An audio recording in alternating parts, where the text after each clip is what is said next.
नमस्कार दोस्तों, स्वागत है आपके अपने YouTube चैनल संस्कृत अड्डे पर। दोस्तों, आज की जो वीडियो इसमें हम करने वाले हैं, आपका टीजीटी, पीजीटी, पीआरटी में आपका कोई सा भी एग्ज़ाम हो, चाहे आपका सीटेट वाला हो, यूजीसी नेट का या फिर कोई अन्य राज्य वाला कम्पिटिटिव एग्ज़ाम, तो ये जो क्वेश्चन आपके सभी एग्ज़ामों में काम आएंगे। और आज की जो वीडियो इसमें आपके जो शुभंत जो है उनसे संबंधित जो महत्वपूर्ण क्वेश्चन है उनको आज की वीडियो में हम करने वाले हैं, शब्द रूप जो होते हैं। और अगर आप हमारी इनसे पहले वाली जो वीडियो है उसको अगर आप देखना चाहते हैं तो इसे आप हमारे चैनल की प्लेलिस्ट में जाकर देख सकते हैं। वहाँ पर हमने जो आपके कारक, समास और इसके अलावा अन्य जो आपके एग्ज़ाम से संबंधित जो क्वेश्चन बनते हैं सभी हमने उनमें किए थे। और वीडियो शुरू करने से पहले अगर आपने अब तक हमारे चैनल को सब्सक्राइब नहीं किया तो सब्सक्राइब कर लीजिएगा और आप हमारा जो टेलीग्राम ग्रुप है उसे भी ज्वाइन कर लीजिएगा। इनका लिंक आपको इस वीडियो के डिस्क्रिप्शन में मिल जाएगा, क्योंकि एग्ज़ाम में आपके जो ये शब्द रूप जो है इनसे क्वेश्चन भी जरूर पूछे जाते हैं। तो हमारा जो यहाँ पर पहला जो इसमें क्वेश्चन आया है, पुष्पम जो है, इसमें लिंग पूछा गया है। यहाँ पर इसमें लिंग कौन सा है? पुल्लिंग, स्त्रीलिंग, नपुंसकलिंग या ये सभी? और यहाँ पर आंसर की बात करें तो जो इसमें ऑप्शन सी को माना गया है। तो पुष्पम क्या है? ये नपुंसकलिंग है। जैसे फल जो है इसका रूप आपने पढ़ा होगा, फलम फले फलानी, तो ऐसे ही यहाँ पर पुष्पम है, फलम फले फलानी, नपुंसकलिंग में बनता है। और यह अकारांत नपुंसकलिंग है। मुख, नयन, लोह, वनवास, रुधिर, कारमुख, विवर्जल, हल, धन, बल, पुष्प, शूल, पतन, रण, ये जितने भी शब्द हैं इनके अर्थ बताने वाले शब्द क्या है? ये नपुंसकलिंग होते हैं। जैसे पुस्तक है, ये पुष्प हो गया, फल हो गया। उसके बाद नेक्स्ट आ जाता है हमारा यहाँ पर भानुना। इसमें विभक्ति है द्वितीय, तृतीय, चतुर्थी या फिर पंचमी विभक्ति। तो भानु तो शब्द रूप है, अब विभक्ति कौन सी है? जो यहाँ पर ऑप्शन बी में आई है। तो ये भानुना जो बनता है ये तृतीय विभक्ति में बनता है। भानु शब्द का जब तृतीय विभक्ति एक वचन में हम रूप बनाते हैं तो ये भानुना बनता है। द्वितीय विभक्ति की बात करें तो भानु बनेगा, तृतीय में भानुना, चतुर्थ में भानवे और पंचमी में भानुहो बनता है।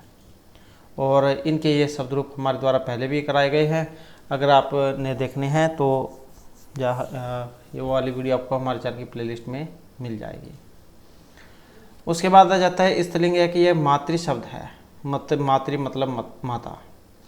तो इसका जब हम द्वितीय विभक्ति बहुवचन में रूप बनाएंगे तो कौन सा बनेगा? इसमें मातुहु, मातृन, मातृ और मातृ। एक में ये हर्षवरी है, एक में दीर्घ है। तो इनमें कौन सा वाला बनेगा? जो ऑप्शन डी में आया है, तो जिसके नीचे ये डबल री है। तो माता, मातारो, मात्र हैं, मात्र, मात्रो, मातृ ही। तो इस प्रकार से जो है यहाँ पर इसका रूप ये बनता है। उसके बाद आ जाता है अस्मत् सर्वनाम का। जब हम षष्ठी विभक्ति बहुवचन में रूप बनाते हैं तो कौन सा बनेगा? मम, असंभ्यम, अस्माकम या अस्मत्।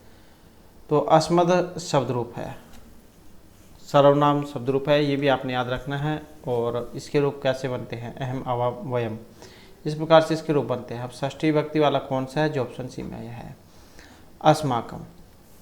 और षष्ठी में कैसे बनते हैं?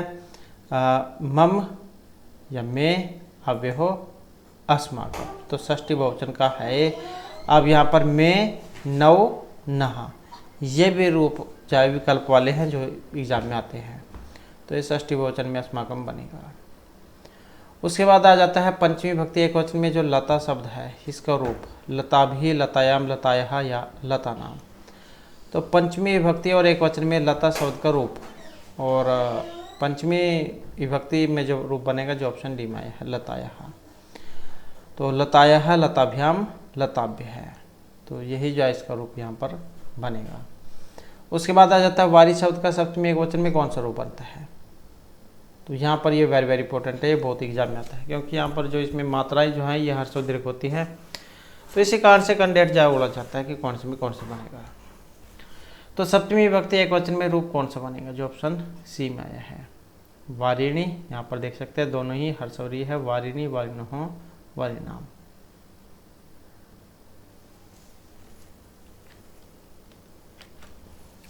तो यहाँ पर जो ये रूप बनेगा वारिण, वारिणो। और ये वारी नाम जो आया है ये आपका षष्ठी का है, षष्ठी और बहुवचन का, तो षष्ठी बहुवचन में आपका वारी नाम बनेगा। और जो सप्तमी है, सप्तमी में बनेगा आपका वारीसु, वारी और सु, ये आपका सप्तमी का है, सप्तमी बहुवचन का, और ये आपका षष्ठी बहुवचन का है।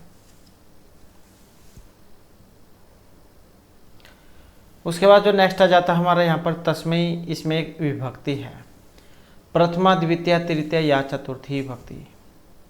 और यहाँ पर कौन सी विभक्ति है, जो ऑप्शन डी में आई है, तो तस्मै जाए चतुर्थी में बनता है, तस्मिताभ्याम तेभ्यः है। और एक होता है अस्मद, एक होता है युष्मद, और ये जो है यहाँ पर शैत होते, तो वो वाला रूप है ये। नेक्स्ट है नदी शब्द का जब द्वितीय विभक्ति बहुवचन में रूप बनाते हैं तो कौन सा बनेगा, नदी का, नद्यः नद्यौ नदी या नदी। तो नदी शब्द है और द्वितीय विभक्ति बहुवचन में, तो इसका कौन सा बनेगा, जो ऑप्शन जो है यहाँ पर सी वाला हो जाएगा। इसके जो शब्द रूप है वो देख लेते हैं कैसे बनी है।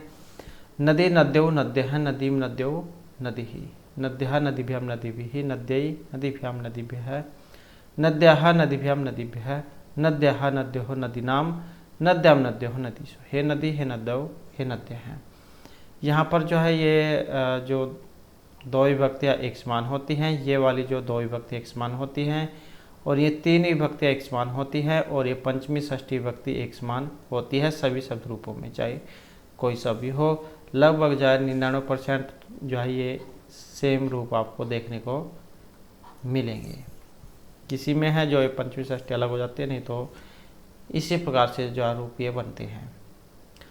उसके बाद आ जाता है पितरा, मतलब पिता जो है पिता रूप है, पितृ शब्द के किसी व्यक्ति एक वचन का रूप है ये वाला, तो किस में बनेगा, और यहाँ पर देखें तो जो ऑप्शन आएगा सी वाला, तृतीय एक वचन में। अब ये शब्द रूप जो है इसको भी देख लेते हैं किस प्रकार से ये बना है। पिता पितरौ पितर हैं, पितरम पितरौ पितृन, पितरा पितृभ्याम पितृभिः, पितरे पितृभ्याम पितृभ्यः, पितुः पितृभ्याम पितृभ्यः, पितुः पितरौ पितॄणां, पितृपितरौ पितृषु, हे पितः हे पितरौ हे पितरः। तो सेम है सभी में, तो ये देख सकते हैं यहाँ पर ये भी सेम है, यहाँ पर ये तीन सेम है, यहाँ पर ये सेम है। तो इसलिए तो आपको प्रत्येक जो कोई सा भी हो सभी में समान देखने को मिलेंगे, जैसे माता का रूप है ऐसे ही पिता का है। उसके बाद आ जाता है राम का शब्द रूप। राम शब्द का तृतीय विभक्ति एक वचन का रूप कौन सा बनेगा, तृतीय एक वचन में कौन सा बनता है, जो यहाँ पर ऑप्शन बी में आया है।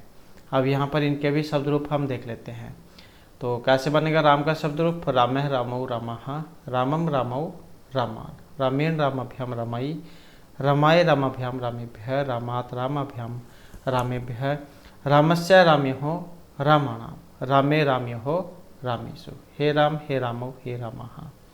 तो इस प्रकार से जो आपका राम का शब्द रूप बनेगा। और ये जो राम का रूप है, अगर आप इसे सारे जो रूप को सारे जितना भी है ये सभी विभक्ति को अगर आप याद कर लेते हैं तो लगभग जो आपके 80% जितने भी शब्द रूप है वो सारे सारे ऐसे ही जा बनेंगे और इसी से हल हो जाएंगे। उसके बाद आ जाता है यहाँ पर तेन, इसमें प्रथमा विभक्ति ये मतलब कौन सी विभक्ति में बना है तेन, प्रथमा द्वितीय तृतीय या चतुर्थी विभक्ति। शह तौते तम तोतान तेन तभ्यम तई, तो ये किसका है, जो तृतीय विभक्ति का, तृतीय विभक्ति एक वचन का तत् रूप है यहाँ पर। और इसके भी रूप देख लेते हैं कैसे बनेंगे। तो शह तौते तम तौतान तेन ताभ्याम तई, तस्मै ताभ्याम तेभ्यः, तस्मात् ताभ्याम तेभ्यः, तस्य तयोः तेषां, तस्मिन् तयोः तेषु। यहाँ पर भी अगर हम देखें ये तीन विभक्तियाँ, ये दो विभक्तियाँ, और यहाँ पर पंचमी षष्ठी अलग हो गई है, और ये वाले तो ये आपको इस प्रकार से देखने को मिलेंगे। कोई हो जाता है शब्द रूप जिसमें ये अलग अलग होते हैं, लगभग जा इसी प्रकार से ये आते हैं। उसके बाद आ जाता है दारा, ये किस लिंग का है, स्त्रीलिंग पुल्लिंग नपुंसकलिंग या किसी का भी नहीं। अब दारा जो है, दारा का मतलब जो स्त्री भी होता है, और यहाँ पर कौन से लिंग का है ये, तो यहाँ पर ऑप्शन बी को माना गया है पुल्लिंग। तो दारा शब्द स्त्री के लिए प्रयुक्त होने वाला पुल्लिंग का शब्द है, इसका मतलब है कि इसका अर्थ स्त्रीबोधक है, जबकि शब्द का लिंग पुल्लिंग है। तो वेरी वेरी इंपॉर्टेंट यहाँ पर हो जाता है, क्योंकि यहाँ पर दारा जो है इसका मतलब पत्नी होता है, और लगभग जो अगर एग्जाम में आ जाए तो 90% जो है आप एग्जाम में स्त्रीलिंग ही इसका करके आओगे। उसके बाद आ जाता है तवत, ये किस रूप का है? तत्, इदम, अस्मद या युष्मद का। और ये कौन से का है? तो ये युष्मद शब्द रूप का है। तो इसके भी रूप देख लेते हैं कैसे बनेंगे। त्वम युवाम यूयम, त्वम युवाम युष्मान, तव्य युवाभ्याम युष्माभिः, तुभ्यम युवाभ्याम युष्मभ्यम, तवत युवाभ्याम युष्मत्, तव युवयोः युष्माकम, तवे युवयोः युष्मासु। तो इस प्रकार से आपके युष्मद के शब्द रूप ये बनेंगे। और हाल ही में जो अगर किसी ने हरियाणा में एग्ज़ाम दिया था तो उसमें रूप ये आया हुआ था। तो वैसे तो जितने भी रूप है सभी आपके एग्ज़ामों में इनमें से ही पूछे जाते हैं। तो आप जो है यहाँ से देखकर इसको याद कर सकते हैं, आसानी से याद हो जाएंगे। सेम सभी में वैसे ही है, यहाँ पर 3 विभक्ति सेम होती है, ये 2 वाली होती हैं, और किसी किसी में ये 2 हो जाती है, तो यहाँ पर तो अलग अलग है। तो इस प्रकार से जो आप ये याद रख सकते हैं। उसके बाद आ जाता है दृश्य धातु। लोट लकार मध्यम पुरुष और द्विवचन का रूप है। पश्यतम, पश्यताम, पश्यामी, अपश्यत। तो दृश्य देखने अर्थ में है, लोट लकार में आपने बनाना है। लोट लकार में कौन सा बनेगा? जो ऑप्शन ए में है, पश्यतम।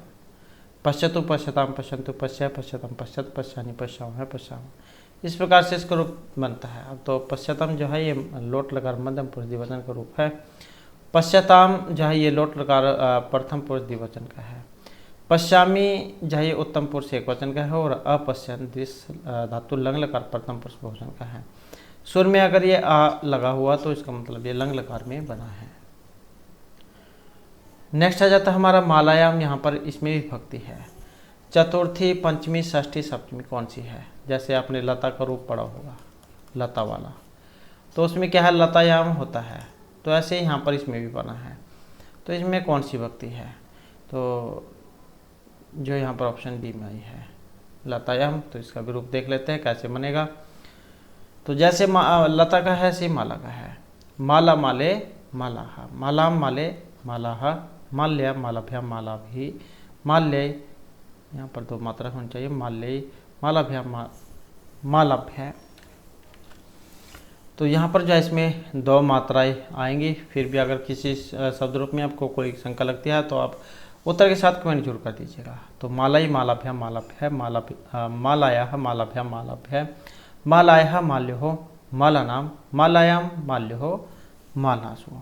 जैसे लता का होता है लता लते लताः, लताम लते लताः, लत्या, लताभ्याम लताभिः, लतायै लताभ्याम लताभ्यः, लतायाः लताभ्याम लताभ्यः, लतायाः लत्योः लतानाम,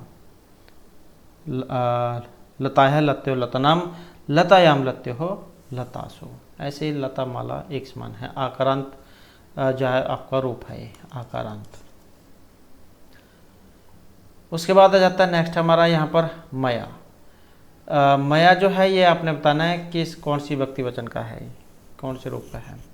युष्मद, इदम, अस्मद, अदस का। और मया जो बना है ये अस्मद शब्द रूप का है, जिसमें अहम अवाम वयम बनता है। तो युष्मद तृतीय एक वचन बनता है, तव्य अस्मद का मया बनता है तृतीय एक वचन में, इदम तृतीय एक वचन में अनेन और अन्य बनता है, अदस तृतीय एक वचन का जो अमुना और अमुया बनता है। तो ये मया जो है आपका अस्मद शब्द रूप का है ये। उसके बाद आ जाता है सुधी शब्द का षष्ठी विभक्ति बहुवचन का रूप कौन सा है इसमें? सुधीन, सुधी है, सुधी या सुधी नाम। तो षष्ठी बहुवचन जैसे कि हमने आपको बताया था, जैसे उसमें रामानाम बना था। तो जो बात में नाम जो आता है ना कोना होता है तब बनता है रामानाम। तो जो भी ये नाम हो चाहे अनाम हो, जो भी बनेगा आपका षष्ठी बहुवचन में बनता है। तो षष्ठी बहुवचन का रूप फिर बताना है, जो ऑप्शन डी में है, चाहे सुधी नाम हो या अनाम हो। तो जहाँ पर भी आपको इस प्रकार से दिखाई दे मतलब षष्ठी बहुवचन में रूप बना है। और जहाँ पर बाद में सु हो, लतासु, रामासु, रामेशु, तो इसका मतलब ये सप्तमी बहुवचन का है। तो सुधी शब्द का षष्ठी बहुवचन में सुधियाम और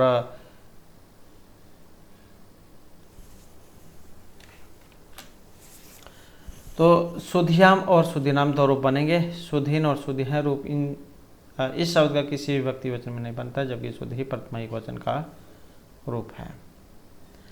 उसके बाद आ जाता है रमायः। इसमें विभक्ति वचन द्वितीय, चतुर्थी, तृतीय या षष्ठी। और यहाँ पर रमायः तो कौन सी ऑप्शन डी हो जाएगा। तो षष्ठी विभक्ति जो एक वचन है उसका रूप है ये। इसका भी देख लेते हैं कैसे बना है। तो रमा शब्द रूप हो गया, रमा रमे रमाहा, जैसे लता बना था लता लते लताहा, ऐसी सेम है ये भी। तो द्वितीय विभक्ति द्विवचन में रमे हैं, तृतीय एक वचन में रमिया जैसे लते बना था, चतुर्थी में जैसे लताए बना था ऐसे रमायाई, और ऐसे षष्ठी बहुवचन में रमाया जैसे लता बना था। तो जितने भी आकारांत है आपके ये लता वाले शब्द रूप जो उसके समान बनेंगे। उसके बाद नेक्स्ट आ जाता है संस्कृत व्याकरण में जो कति है। कति का मतलब क्या होता है, कितने। तो किस वचन में प्रयोग किया जाता है, एक वचन, द्वि, बहुवचन या इन सभी में। तो कति का मतलब होता है कितने। कितने हैं, अब ये तो यहाँ पर ये नहीं पता है कि एक वचन है, द्विवचन है, बहुवचन है। तो ये क्या है, कितने भी हो सकते हैं। तो मतलब दो से ज़्यादा है तो फिर ये जो बहुवचन है इसमें आएगा।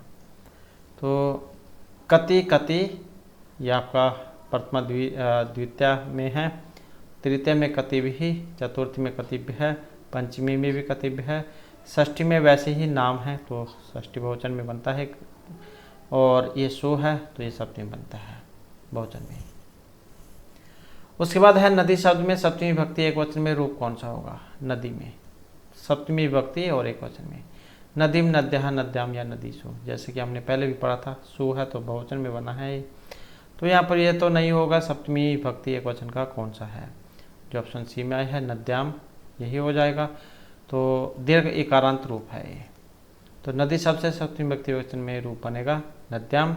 नदी शब्द स्त्रीलिंग वाचक है और इसके रूप नदी, नद्यो, नद्य है। इस प्रकार से बनेंगे जैसे कि हमने पहले इसका जो शब्द रूप है वो पढ़ा था। नेक्स्ट आ जाता है तस्मी पद का विभक्ति वचन आपने बताना है। तस्मी चतुर्थी, षष्ठी, सप्तमी या सप्तमी में है। तो तस्मी किस में बना है, जिसके ऊपर ये दो मात्राएं हों, जैसे ये वाली दी गई है, या हमने ऊपर देखा था लतायाई। तो लगभग जो इस प्रकार के रूप जो बनेंगे ये आपके चतुर्थी एक वचन में बनते हैं। तो आप थोड़ा सा अगर मात्राओं की तरफ ध्यान दें तो आप एग्जाम जा देखते हुए भी बता सकते हैं। तो तस्मै जो है यहाँ पर चतुर्थी विभक्ति एक वचन का रूप है, क्योंकि शह का मतलब वह सर्वनाम के चतुर्थी विभक्ति एक वचन में तस्मै, ताभ्याम, तेभ्य है, ये रूप बनेगा। और यही स्त्रीलिंग के चतुर्थी एक वचन में बनता है तस्सी। उसके बाद आ जाता है हमारा नेक्स्ट पितृ शब्द रूप। पितृ मतलब पिता। इसका जब हम संबोधन एक वचन में रूप बनाएंगे तो कौन सा बनेगा। पितृ, पिता, पिता हैं या पितर हैं। तो कौन सा बनेगा, जो ऑप्शन सी में आया है। तो हे पिता हैं, हे पितरों, हे पितरा हैं। उसके बाद नेक्स्ट आ जाता है हमारा यहाँ पर पितृन जो बना है ये किस विभक्ति वचन का है। द्वितीय, तृतीय, द्वितीय, प्रथमा, तो कौन से में बना है पितृन। और जैसे हमने माता का रूप किया था तो उसमें मातृ आया था, ऐसे ही यहाँ पर पितृन है। तो ये जो पितृन जो बना है किस में बना है, द्वितीय के बहुवचन में। इसके रूप भी देख लेते हैं कैसे बनता है। मतलब इसका पिता, और ऋकारांत रूप इसको माना गया है, ऋकारांत पुल्लिंग।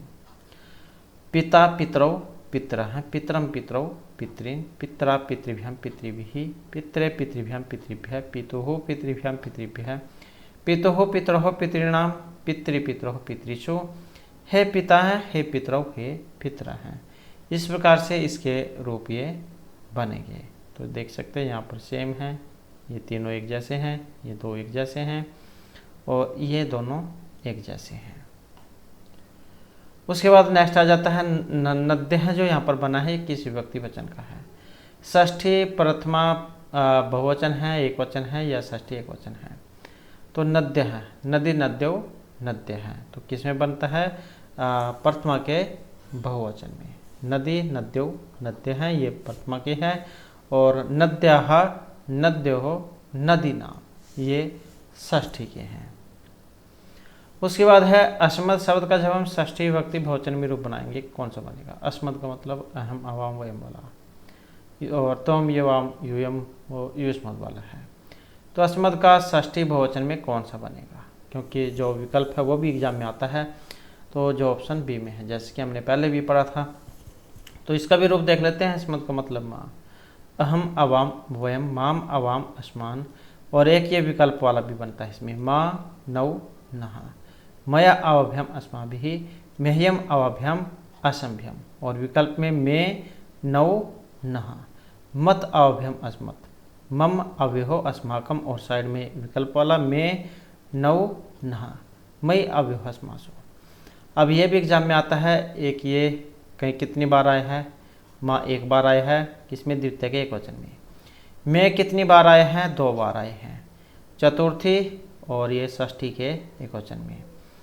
और 9 कितनी बार आए हैं, 9 जो है यहाँ पर ये 3 बार आए हैं, द्विवचन, द्वितीय का द्विवचन, और ये चतुर्थी का हो गया और ये षष्ठी वाला हो गया। और नहा, ना भी फिर उन्हीं के साथ है 3 बार, न ना नहा, तो ये भी आपको पता होना चाहिए। उसके बाद आ जाता है रमा का रूप, चतुर्थी एकवचन वाला। तो जैसे कि हमने अभी बात करी थी, जिसके ऊपर 2 मात्राएं हों तो वो चतुर्थी में बनता है, चतुर्थी एकवचन में। तो जो कौन सा हो जाएगा, ऑप्शन सी वाला हो जाएगा। तो इसके भी रूप देख लेते हैं, रमा रमे रमाहा, रमाम रमे रमाहा, रम्या रमाभ्याम रमाभिः, रमायै रमाभ्याम रमाभ्यः, रमायः रमाभ्याम रमाभ्यः, रमायः रम्यो रमाणाम, रमायाम रम्यो रमासु, हे रमे हे रमे हे रमः। तो इस प्रकार से आपका रमा का रूप चलेगा, आकार अंत है और लक्ष्मी के लिए प्रयुक्त किया जाता है। नेक्स्ट है हमारा यहाँ पर पितृ रूप। पितृ शब्द है सप्तमी विभक्ति एकवचन में, कौन सा रूप बनेगा, पितरे पितृ पिते पितृयाम। तो सप्तमी एकवचन में कौन सा बनता है, जो ऑप्शन बी में आया है, पितृ। अब इसका भी रूप देख लेते हैं, पिता पितरो पितर हैं, पितरम पितरो पितृन, पितरा पितृभ्यम पितृभिः, पितरे पितृभ्यम पितृभ्यः, पितुः पितृभ्यम पितृभ्यः, पितुः पितरोः पितृनाम, पितृ पितरोः पितृषु, हे पिता हैं, हे पितरों हे पितर हैं। तो इस प्रकार से जन के रूप यहाँ पर बनेंगे। नेक्स्ट क्वेश्चन आ जाता है हमारा यहाँ पर दिशा है। शब्द रूप का वचन है, तो किस में बना है, एक वचन, द्विवचन, बहुवचन, या किस में भी नहीं। और दिशा जो यहाँ पर आया है, जो ऑप्शन सी में है, तो किस में बनता है, ये बहुवचन जो इसमें बनता है, दिशा, दिश मतलब दिशाएं। तो ये क्या प्रथमा द्वितीय बहुवचन के रूप या पंचमी षष्ठी में कैसे बनते हैं, या इसके रूप कैसे बनते हैं। दिक् का मतलब दिशा, तो दिक् दिशौ दिशा है, दिशम दिशौ दिशा है, दिशा दिग्भ्याम दिग्भिः, दिशे दिग्भ्याम दिग्भ्यः है। तो दिक् दिशौ दिशा है, दिशम दिशौ दिशा है, दिशा दिग्भ्याम दिग्भिः, दिशे दिग्भ्याम दिग्भ्यः, दिशा दिग्भ्याम दिग्भ्यः, दिशा दिशो दिशाम दिशि दिशो दिक्षु, हे दिक् हे दिशौ हे दिशा है। तो ये तो सभी लगभग जो सभी में आपको सेम ही देखने को मिलेंगे, ये वाले रूप तो, और ये वाले। उसके बाद है महिमा शब्द का लिंग है, पुल्लिंग, स्त्रीलिंग, नपुंसकलिंग, या कोई सभी नहीं, या फिर तीनों लिंग। तो महिमा शब्द का लिंग कौन सा है, और जो ऑप्शन ए में आया है। तो देखने में तो ये महिमा जो रूप है, ये स्त्रीलिंग जब उनके लिए प्रयुक्त किया जाता है, तो यहाँ पर पुल्लिंग इसको माना गया है। तो महिमा शब्द का प्रयोग संस्कृत में पुल्लिंग और हिंदी में स्त्रीलिंग के लिए होता है। आत्मा, गरिमा, ये शब्द संस्कृत में पुल्लिंग के अंतर्गत आते हैं, और हिंदी में स्त्रीलिंग के लिए इनको प्रयुक्त किया जाता है। उसके बाद नेक्स्ट आ जाता है हमारा यहाँ पर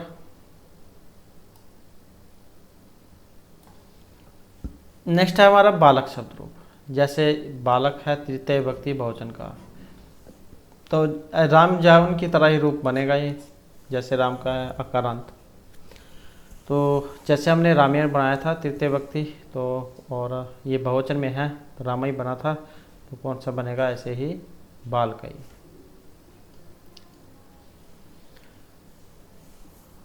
बालकेन बालकाभ्याम बालकई, ये रूप बनता है। उसके बाद कन्या है, इसका पंचमी एकवचन का रूप कौन सा बनेगा, कन्या, कन्याभ्य, कन्यासु, या कन्याभ्याम। तो कन्या का पंचमी एकवचन में जब हम रूप बनाएंगे तो कौन सा बनेगा, जो ऑप्शन ए में आया है, कन्या। इसके भी रूप जो है वो देख लेते हैं। कन्या क्या है, अकारांत स्त्रीलिंग शब्द रूप है। कन्या कन्ये कन्या, कन्याम कन्ये कन्या, कन्या कन्याभ्याम कन्याभ्य, कन्यायै, कन्याभ्याम कन्याभ्य, कन्यायः कन्याभ्याम कन्याभ्य, कन्यायः कन्योः कन्या नाम, कन्याम कन्योः कन्यासु। तो इस प्रकार से कुछ जो चीज़ें हैं जिन्हें आप देखकर एकदम से जो रूप है उसको आप पहचान कर सकते हैं, जो सभी में सेम होती हैं। उसके बाद आ जाता है धेनु। धेनु का मतलब गाय होता है। इसके रूप का ये जो धेनु रूप है किस में बनता है? तृतीया, प्रथमा, चतुर्थी या द्वितीय विभक्ति में। तो धेनु जो यहाँ पर बना है, जो द्वितीय का बहुवचन है, रूप कैसे बनता है इसका? धेनु, धेनु, धेनु है, धेनुम, धेनु, धेनु। तो ये देख सकते हैं यहाँ पर विसर्गा है और यहाँ पर इनमें विसर्गा नहीं है। तो विसर्गा वाला यहाँ पर द्वितीय बहुवचन का है, बिना विसर्गा वाला द्विवचन का रूप है। उसके बाद आ जाता है मधुनी। ये रूप है प्रथमा, तृतीया, द्वितीय या सप्तमी भक्ति का। तो मधुनी जो यहाँ पर बना है ये प्रथमा के जो द्विवचन है उसमें बना है। मधु शब्द है, मधु मतलब मीठा, शहद उनके लिए प्रयुक्त होता है। और उकारांत रूप है ये, नपुंसकलिंग प्रथमा द्विवचन का जो रूप है। और इसके रूप कैसे बनते हैं? मधु, मधुनी, मधुनी, मधु, मधुनी, मधुनी। अब ये नपुंसकलिंग है, नपुंसकलिंग जो होता है उसमें शुरू की दो विभक्तियाँ ही अलग होती हैं और जितना भी रूप है वो सारा पुल्लिंग के समान चलता है। मधुना, मधुभ्य, मधुभिः, मधुने, मधुभ्य, मधुभ्य, मधुनः, मधुभ्य, मधुभ्य, मधुनः, मधुहो, मधुनाम, मधुनि, मधुनहो, मधुसो। ये जो मात्राएं जो हैं यही एग्जाम में आती हैं और इनमें कई बार क्या उलझ जाते हैं। यहाँ पर तालव्य स दे दिया जाएगा, मूर्धन्य स और जो दंत्य स। तो इस प्रकार के स जो में कुछ परिवर्तन करके दे दिया जाता है। तो यहाँ पर मूर्धन्य स जो है ये आएगा। उसके बाद नेक्स्ट आ जाता है हमारा यहाँ पर सरव का रूप। सरव शब्द है चतुर्थी एक वचन और पुल्लिंग का रूप कौन सा बनेगा सरव का? तो चतुर्थी और एक वचन में।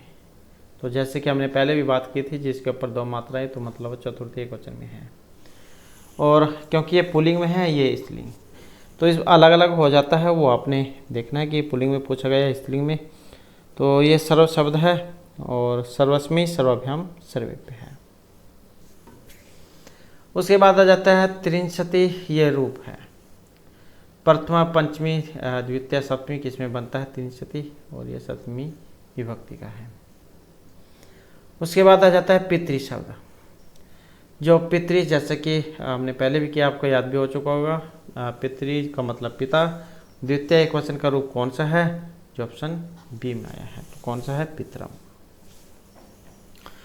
और उसके बाद नदी है। नदी का शब्द रूप सप्तमी एक वचन क्या? क्योंकि ये वेरी इंपॉर्टेंट है और इसलिए आपको इस वीडियो में जो जितने भी क्वेश्चन है सभी के सभी याद हो जाएंगे। तो नदी का जब हम सप्तमी एक वचन में रूप बनाएंगे तो कौन सा बनेगा? जो ऑप्शन ए में आया है, नद्याम।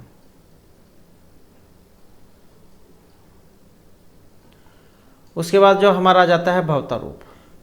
भवता जो बना है इति कस्य विभक्ते कस्य वचनस्य रूपम अस्ति। भवता ये किस विभक्ति वचन का है? तृतीय, द्वितीय, षष्ठी, सप्तमी का। और ये बना है ऑप्शन ए में। किसमें बना है? तृतीय और एक वचन में। भवता शब्द ये तृतीय व्यक्ति वचन का रूप है। भवत का मतलब आपसे है। और इसका कैसे बनेगा? भवता, भवद्भ्याम, भवद्भिः। और प्रथमा का रूप कैसे होता है? भुवन, भुवन्तो, भुवन्तः, भुवन्तं, भवन्तो, भवतः। तो इस प्रकार से रूप ये बनता है। उसके बाद आ जाता है हमारा नेक्स्ट राजन शब्द रूप। तो राजन शब्द का जब हम तृतीय एक वचन में रूप बनाते हैं तो कौन सा बनेगा? राजेन, राज्य है, राजे, राज्यः। राजन शब्द रूप है। तृतीय और एक वचन का रूप कौन सा है? जो ऑप्शन डी में है। तो यही बनेगा इसका राज्य, राजभ्याम, राजभिः। द्वितीय में राजानम, राजानव, राज्य है। राजा, राजानव, राजाना है। इस प्रकार से रूप बनता है एक वचन में। फिर राजानम, राजानव, राज्य है। और ये द्वितीय में है। सप्तमी की बात करें तो राजनी, राज्यो, राजसो। और ये दो रूप बनते हैं आपके सप्तमी के एक वचन में। उसके बाद आ जाता है हमारा जो कृष्ण है। वैसे ही सेम है जैसे बालक का किया था हमने, राम का किया था। आकारांत षष्ठी द्विवचन में। तो कौन सा बनेगा? जो ऑप्शन डी में है। जैसे रामी हो होता है ऐसे ही कृष्ण हो जो रूप ये बनेगा। उसके बाद जो नेक्स्ट आ जाता है हमारा इयम शब्द रूप है। ये जो इयम है किस लिंग का रूप है? पुल्लिंग, नपुंसकलिंग, स्त्रीलिंग या दोनों का? और इसमें देखें तो किसका? जो ऑप्शन बी में आया है तो स्त्रीलिंग जांच में बनता है ईएम, ये ईएम इमे इमाहा, इमाम इमे इमाहा। और ये देख सकते हैं यहाँ पर दो रूप बने हैं इसके विकल्प वाला, एनाम एने एनाहा, ये भी रूप इसमें बनता है। और उसके बाद अन्य अभ्याम आभि, अस्य अभ्याम आभ्य, अस्याः अभ्याम आभ्य, अस्याः अन्यो, आसाम अस्याम अन्यो आसु। तो इस प्रकार से रूप ये बनेगा। तो यहाँ पर देख सकते हैं अस्याः, और ये तीन सेम हैं, ये दोनों एक जैसी हैं, और ये दोनों एक जैसी हैं। उसके बाद आ जाता है निरी शब्द। निरी मनुष्य जो उनके लिए प्रयुक्त होता है। प्रथमा विभक्ति एक वचन का रूप कौन सा है? नर है, ना, नह, निरी ही। और कौन सा बना है? जो ऑप्शन बी में है, ना। तो निरी शब्द का प्रथमा विभक्ति एक वचन का जो रूप है ये ना है, और ना नौ नर है, इस प्रकार से रूप बनता है। उसके बाद आ जाता है हमारा लता का। लता का जब सप्तमी बहुवचन में कौन सा बनता है? तो यहाँ पर सप्तमी और बहुवचन में, तो जैसे कि हमने पहले बात की थी, जिसमें ये सु हो, इस प्रकार से हो, ये वाला हो, ये वाला हो, तो सु होना चाहिए। तो क्या है? सप्तमी बहुवचन का है, तो लतासु बना है, तो ये सप्तमी बहुवचन का है, ऑप्शन सी वाला, लतायाम लत्ते हो लतासु। उसके बाद आ जाता है अस्मत् शब्द का जब प्रतिविभक्ति द्विवचन में बनाते हैं तो कौन सा रूप बनेगा? वयम आवाम अश्मभ्यम या मया। तो ये प्रथमा विभक्ति और द्विवचन, अहम अहम आवाम वयम, तो कौन सा बनता है? जो ऑप्शन बी में है, आवाम। उसके बाद है युष्मद, त्वम युवाम युयम वाला है ये युष्म शब्द रूप। तो इसमें षष्ठी विभक्ति बहुवचन में कौन सा रूप बनेगा? जो ऑप्शन बी में है, युष्माकम।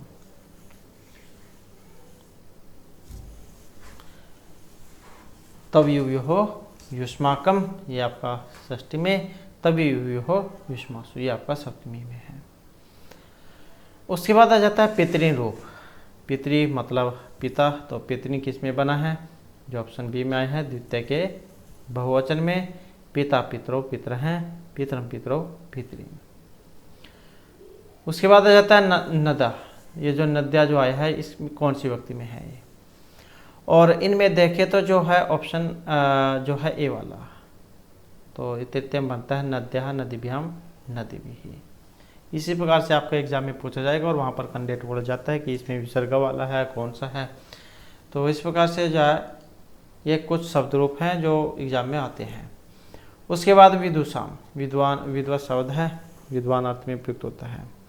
अब इसका मूल शब्द कौन सा है? मूल शब्द जो इसका ऑप्शन सी वाला है, विद्वत से ये बनता है, विद्वान विद्वांसो विद्वांस है, विद्वांसो विदुष है। तो इस प्रकार से इसका जो रूप है वो बनता है। नेक्स्ट है यहाँ पर भव का जब हम स्त्रीलिंग में रूप बनाते हैं तो कौन सा बनेगा? तो इसका बनेगा ऑप्शन बी वाला, भवानी। भव का स्त्रीलिंग रूप भवानी होता है। तो इस प्रकार से हमारे जो आज के ये शब्द रूप और महत्वपूर्ण क्लास थी, और नेक्स्ट वीडियो जो होगी इसमें हम इससे आगे के जो महत्वपूर्ण जो शब्द रूप है वो लेकर आएंगे। और हमारे साथ अंत बनाने के लिए धन्यवाद।